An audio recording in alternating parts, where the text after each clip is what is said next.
दोस्तों बहुत बहुत स्वागत है ਤੁਹਾਡਾ ਸਾਰਿਆਂ ਦਾ ਗਿਲਜ ਮਿੰਟੋਰ ਦੇ ऑफिशियल YouTube ਚੈਨਲ ਤੇ ਔਰ ਮੈਨੂੰ ਉਮੀਦ ਹੈ ਤੁਸੀਂ ਜਿੱਥੇ ਵੀ ਹੋਵੋਗੇ ਠੀਕ ਠਾਕ ਹੋਵੋਗੇ। ਰਿਕਰੂਟਮੈਂਟ ਨੋਟੀਫਿਕੇਸ਼ਨ ਦੇ ਅੱਜ ਦੇ ਐਪੀਸੋਡ 'ਚ ਮੈਂ ਤੁਹਾਡੇ ਲਈ ਬਹੁਤ ਹੀ ਅੱਛੀ ਜਾਣਕਾਰੀ ਲੈ ਕੇ ਆਇਆ ਹਾਂ।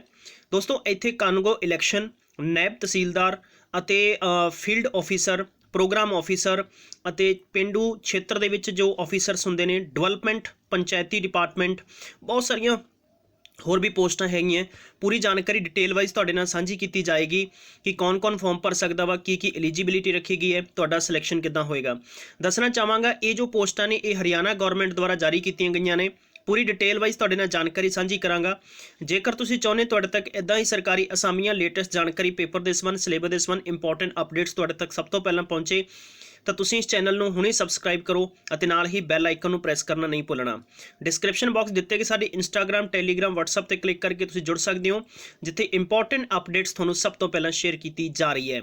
और साडे इस चैनल नूं जरूर ज्वाइन कर सकते हो जे तुसीं पंजाब गौरमेंट के सारे पेपरां की तैयारी करना चाहुंदे हो घर बैठे वो भी फ्री च।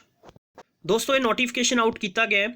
इस नोटिफिकेशन के संबंध में मैं जानकारी दसना चाहांगा तुहानूं कि ऑनलाइन रजिस्ट्रेशन है वो 3 मार्च तो शुरू होकर 24 मार्च तक का टाइम दिता जाएगा और 27 मार्च तक तुसीं अपनी फीस पे कर सकते हो। जितों तक गल आउंदी है कि किहड़े-किहड़े कैंडीडेट्स फॉर्म भर सकते हैं पूरी जानकारी मैं तुहानूं डिटेल वाइज सांझी करांगा। सैशन नूं शेयर कर दिओ क्योंकि जिन्ने भी स्टूडेंट साडे नाल जुड़े हुए हैं मैं पूरी डिटेल वाइज तुहाडे नाल जानकारी देवांगा कि की एज रखी गई है क्वालिफिकेशन की रखी गई है। सब तो पहला गल करते हैं चीफ इलैक्टोरल ऑफिसर हरियाणा यानी नैब इलैक्शन नैब तहसीलदार दीयां गल्लां 6 पोस्टां इत्थे हैगियां ने जिहदे च तुसीं देख सकते हो उम्र रखी गई 17 तो लेकर 42 साल तक की एज रखी गई है। BA BCom या किसी भी कैंडीडेट को डिग्री है तो फॉर्म भर सकता वा। हिंदी और या संस्कृत कोई एक सबजैक्ट तुहाडे कोले मैट्रिकुलेशन या इस तो अपर क्लास दे विच पास कीता होना लाजमी है। इलैक्शन कानूगो दीयां 21 पोस्टां ने हरियाणा गौरमेंट द्वारा री एडवर्टाइज किया गया वा। 17 साल तो लेकर 42 साल तक की उम्र है ਅਤੇ किसी भी कैंडीडेट को डिग्री है वो फॉर्म भर सकता वा। हिंदी और संस्कृत 10th जमात दे विच या इस तो अपर क्लास च पास होने लाजमी है। इस तो अलावा गल करते हैं वर्क सुपरवाइजर यानी पब्लिक वर्क डिपार्टमेंट 117 पोस्टां ने। ये संबंध च भी थोनों 17 तो लेकर 42 साल तक की उम्र की जानकारी दे रखी है। हिंदी और संस्कृत कोई एक सबजैक्ट मैट्रिकुलेशन या इस तो हायर क्लास च पास होने लाजमी है। ITI certificate trade in building material या मैं गल करांगा कि बिल्डिंग कंस्ट्रक्टर के संबंधित तुहाडे कोले डिग्री होनी लाजमी है और 2 साल का तुहाडे कोले वर्क एक्सपीरियंस होना लाजमी है। 39 पोस्टां ने ऑटो डीजल मैकेनिक दीयां कढ़ियां गईयां ने। इहदे संबंध भी तुहाडे कोले ITI यानी मोटर व्हीकल दे विच होनी चाहिदी है। 33 पोस्टां कारपेंटर दीयां ने। कारपेंटर दे संबंध च 17 तो लेकर 42 साल तक की उम्र रखी गई है अते 3 साल का तजर्बा तुहाडे कोले इस फील्ड च होना लाजमी है अते ITI यानी कारपेंटर ट्रेड दे विच तुहाडे कोले होना लाजमी है। 4 पोस्टां प्लंबर दीयां ने जिहदे च तुहाडे कोले मैट्रिकुलेशन कीती होनी लाजमी है अते ITI प्लंबर फीटर दे अंदर लाजमी है। 2 साल का इस क्षेत्र च तुहानूं तजर्बा होना लाजमी है। 9 पोस्टां कढ़ियां गईयां ने इत्थे टैलीकॉम ऑपरेटर दियां ने जिहदे च मैं तुहानूं जानकारी दसना चाहांगा कि नॉलेज ऑफ कंप्यूटर या तुहाडे कोले ई-बैक्स सिस्टम की नॉलेज होना लाजमी है। 2 साल का घट्टो घट्ट तुहाडे कोले टैलीफोन ऑपरेटिंग का नॉलेज होना लाजमी है। एक पोस्ट इत्थे दे रखी है सर्वेयर की पोस्ट है। ये संबंध भी तुहाडे कोले क्वालिफिकेशन के नाल कंप्यूटर नॉलेज होना लाजमी है। 2 साल का तजर्बा होना चाहिए और ITI यानी ट्रेड ऑफ सर्वेयर के अंदर लाजमी है। 27 पोस्टां पेंटर दियां ने। 27 पोस्टां पेंटर के नाल दसना चाहांगा कि इत्थे तुहाडे कोले ITI यानी ट्रेड ऑफ पेंटर दे विच लाजमी है और 2 साल का एक्सपीरियंस तजर्बा होवे। मैट्रिकुलेशन हिंदी या संस्कृत कोई एक सबजैक्ट 10वीं जमात या इस तो अपर क्लास च पास होना लाजमी है। 23 पोस्टां ने मेसन के संबंध च ने। दसना चाहांगा इत्थे 17 तो लेकर 42 साल तक की उम्र रखी गई है। मैट्रिक जमात दे विच या इस तो अपर क्लास च हिंदी या संस्कृत को एक सबजैक्ट पास होना लाजमी है। ITI सर्टिफिकेट यानी मेसन बिल्डिंग कंस्ट्रक्टर दे विच होना लाजमी है। 2 साल का तजर्बा तुहाडे कोले इस फील्ड दे विच होना लाजमी है। 7 पोस्टां ने मैकेनिक एयर कंडीशनर दियां दे रखियां। 2 पोस्टां लिफ्ट ऑपरेटर दियां दे रखियां। 2 पोस्टां यानी चार्जमैन दियां दे रखियां। 10 पोस्टां इत्थे चार्जमैन इलैक्ट्रीकल दियां दे रखियां। 115 पोस्टां इलैक्ट्रीशियन दियां दे रखियां। 7 पोस्टां इत्थे मशीन टूल ऑपरेटर दियां दे रखियां। दसना चाहांगा 11 पोस्टां इत्थे इलैक्ट्रीशियन दियां दे रखियां ने। 11 पोस्टां इत्थे चार्जमैन दियां दे रखियां है। इस तो अलावा 15 पोस्टां इत्थे स्टोर कीपर दियां दे रखियां। स्टोर कीपर कोले बेसिक नॉलेज ऑफ कंप्यूटर 3 साल का तजर्बा इस फील्ड दे विच होवे और डिग्री कीती होनी लाजमी है। 39 पोस्टां फीटर हैवी मशीन दियां दे रखियां ने। 12 पोस्टां ने सुपरवाइजर दियां दे रखियां ने। 6 पोस्टां ने वो ब्लैक स्मिथ दियां दे रखियां ने। ਅਤੇ ਇਹਨਾਂ ਦੇ ਨਾਲ ਦੱਸਣਾ ਚਾਹਾਂਗਾ 14 ਪੋਸਟਾਂ ਇਹਨਾਂ ਨੇ ਵਰਕਸ਼ਾਪ ਮਸ਼ੀਨਰੀ ਆਪਰੇਟਰ ਦੀਆਂ ਦੇ ਰੱਖੀਆਂ ਨੇ। ਇਹਦੇ ਨਾਲ 14 ਪੋਸਟਾਂ ਇਹਨਾਂ ਨੇ ਚਾਰਜਮੈਨ ਹੈਵੀ ਪਲਾਂਟ ਦੀਆਂ ਦੇ ਰੱਖੀਆਂ ਨੇ। 32 ਪੋਸਟਾਂ ਇੰਸਪੈਕਟਰ ਦੀਆਂ ਦੇ ਰੱਖੀਆਂ ਨੇ। ਇਹ ਇੰਸਪੈਕਟਰ ਕੋਆਪਰੇਟਿਵ ਸੁਸਾਇਟੀ ਇੰਸਪੈਕਟਰ ਦੀਆਂ ਪੋਸਟਾਂ ਨੇ, ਜਿਹਦੇ 'ਚ 18 ਤੋਂ ਲੈ ਕੇ 42 ਸਾਲ ਤੱਕ ਦੀ ਉਮਰ ਰੱਖੀ ਗਈ। ਗ੍ਰੈਜੂਏਸ਼ਨ ਤੁਹਾਡੇ ਕੋਲੇ ਹੋਣੀ ਲਾਜ਼ਮੀ ਹੈ। ਹਿੰਦੀ ਔਰ ਸੰਸਕ੍ਰਿਤ ਤੁਹਾਡੇ ਕੋਲੇ ਕੀਤੀ ਹੋਣੀ ਲਾਜ਼ਮੀ ਹੈ।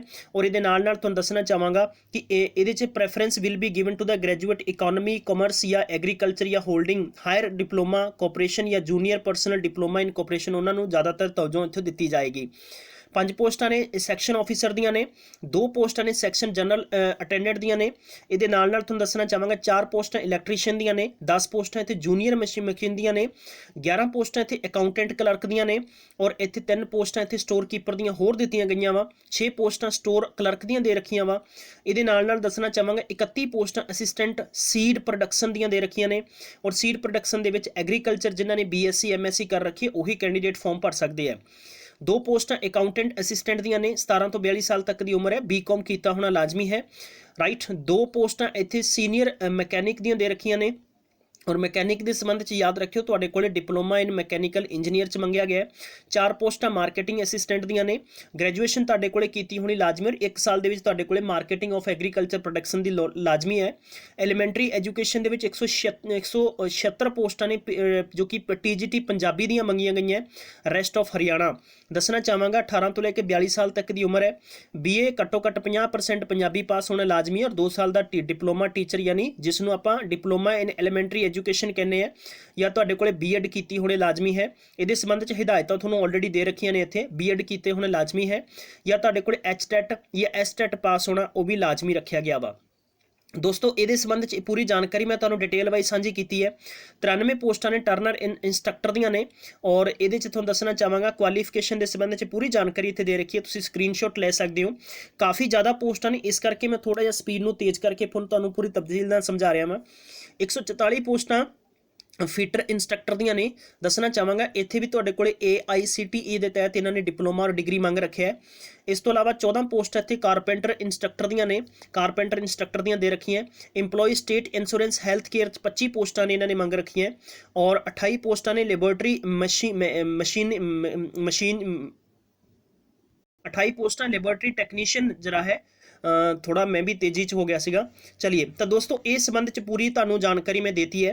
ਹੁਣ ਇੱਥੇ ਫਾਰਮ ਤੇ ਯਾਦ ਰੱਖੋ ਜਿਹੜੀ ਪੋਸਟ ਨੰਬਰ 1 2 25 26 31 33 34 ਅਤੇ 42 ਨੇ, ਉਹਨਾਂ ਲਈ ਮੇਲ ਔਰ ਫੀਮੇਲ ਜਨਰਲ 'ਚ 150 ਰੁਪਏ ਪੇ ਕਰਨਾ ਹੈ। ਫੀਮੇਲ ਹਰਿਆਣਾ ਨੂੰ 75 ਰੁਪਏ ਪੇ ਕਰਨਾ ਹੈ। 3 ਤੋਂ ਲੈ ਕੇ 24 ਤੱਕ ਔਰ 27 ਤੋਂ ਲੈ ਕੇ 30 ਤੱਕ ਔਰ 32 100 ਰੁਪये और 50 रुपये फीस रखी गई है। PWD कैंडिडेट्स और जो एक्स सर्विसमैन ऑफ हरियाणा किसी प्रकार की तुहानू फीस नहीं पे करनी होएगी। ਇਹ ਕੁਛ ਇਹਨਾਂ ਨੇ ਰੀਐਡਵਰਟਾਈਜ਼ ਕੀਤਾ ਹੈ ਨੋਟੀਫਿਕੇਸ਼ਨ ਨੂੰ। ਪੂਰੀਆਂ ਜਾਣਕਾਰੀਆਂ ਨੇ। ਟੋਟਲ ਇੱਥੇ 26 ਪ੍ਰਕਾਰ ਦੀਆਂ ਪੋਸਟਾਂ ਨੇ ਜਿਨ੍ਹਾਂ ਵਿੱਚ ਪੂਰੀ ਡਿਟੇਲ ਇਹਨਾਂ ਨੇ ਦੇ ਰੱਖੀ ਹੈ। ਰਿਟਨ ਸਿਲੈਕਸ਼ਨ ਜੋ ਹੋਏਗਾ ਸੇਮ ਪ੍ਰੋਸੈਸ ਹੋਏਗਾ ਜੋ ਕਿ ਹਰਿਆਣਾ ਦੇ ਵਿੱਚ ਯਥਾਵਤ ਚੱਲਦਾ ਆ ਰਿਹਾ। 90 ਨੰਬਰਾਂ ਦਾ ਰਿਟਨ ਪੇਪਰ ਹੋਏਗਾ ਔਰ 10 ਨੰਬਰਾਂ ਦਾ ਤੁਹਾਡਾ ਇੱਥੇ ਇਹਨਾਂ ਨੇ ਇਕੋਨੋਮਿਕ ਕ੍ਰਾਈਟੇਰੀਆ ਆਫ ਐਕਸਪੀਰੀਅੰਸ ਦੇ ਬੇਸ ਤੇ ਦੇ ਰੱਖਿਆ ਹੈ, ਜਿਹਦੇ 'ਚ ਕਿ 90 ਨੰਬਰਾਂ ਦੇ ਵਿੱਚੋਂ ਗੱਲ ਕਰਦੇ ਹਾਂ 75% ਵੇਟੇਜ ਆਫ ਜਨਰਲ ਅਵੇਅਰਨੈਸ ਹੈ। ਰੀਜ਼ਨਿੰਗ, ਮੈਥਸ ਔਰ science, computer, English, Hindi concern subject ਦੇ ਰਹਿਣਗੇ। ਔਰ 25% history, current affair, literature and geography, civics ਦੇ ਸੰਬੰਧ 'ਚ ਮੰਗਿਆ ਗਿਆ ਵਾ। ਇਹ ਡਿਟੇਲ ਵਾਈਜ਼ ਤੁਹਾਨੂੰ ਮੈਂ ਪੂਰੀ ਜਾਣਕਾਰੀ ਸਾਂਝੀ ਕਰਤੀ ਹੈ। एग्जाम की गल करते हैं मई तो जून 2020 की जानकारी दे रखी है।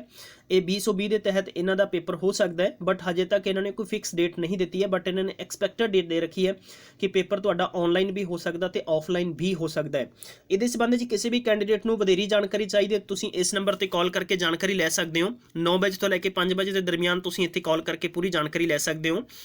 और ये संबंध में किसी भी कैंडिडेट ने कोई भी डॉक्यूमेंट सबमिट नहीं करना है। जो आउट ऑफ स्टेट कैंडिडेट्स ने तुसी याद रखियो जनरल कैटेगरी ही फॉर्म भर सकोगे। और ये पूर्ण तौर पर जानकारी से जी मैं तुहानू सांझी करती है, काफ़ी हद तक पोस्टां ने, काफ़ी वड्डे स्तर दी पोस्टां ने। जानकारी चंगी लगी तो लाइक और शेयर करना नहीं भुल्लियो। मैं तुहाडे तक इदां ही ब्रेकिंग न्यूज़ और अपडेट और खास जानकारी लैके पहुँचता रहांगा। तब तक ख्याल रखो। Take care, bye bye.